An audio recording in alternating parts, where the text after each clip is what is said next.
Kaip Lietuvoje yra vertinami specialistai įgyję išsilavinimą užsienio aukštosiose mokyklose?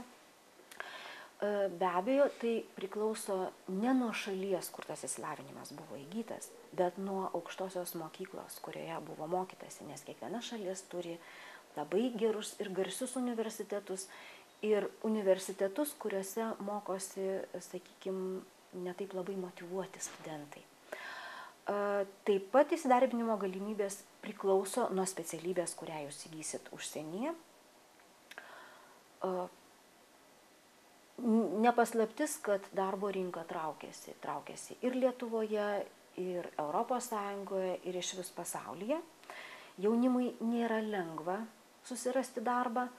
Tikriausiai mano patarimas būtų, studijuojant užsienyje, rinktis tas programas, kurios turi natūralią dalį darbinės praktikos. Sakykime, Jungtinėje karalystėje arba Anglijoje tokios programos vadinasi truputėlį juokingai, jos vadinasi sandwich, buterbrodo programos.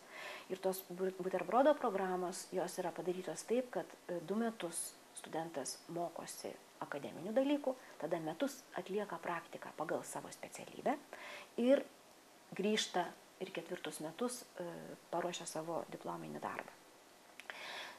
Toks žmogus grįžta ne tik su diplomu, reiškia įgytų užsienio aukštojoje mokykloje, bet taip pat su pirmosiomis darbdavių rekomendacijomis.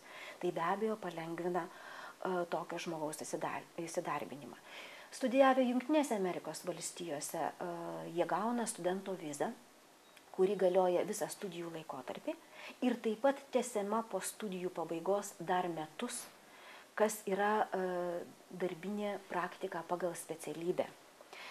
Ir vėlgi iš Jungtinių Amerikos valstijų galima grįžti su puikiu išsilavinimu ir darbinė praktika ir darbdavių rekomendacijom. Aš manau, kad tai taip pat yra neįkainojamas dalykas ieškantis darbo Lietuvoje.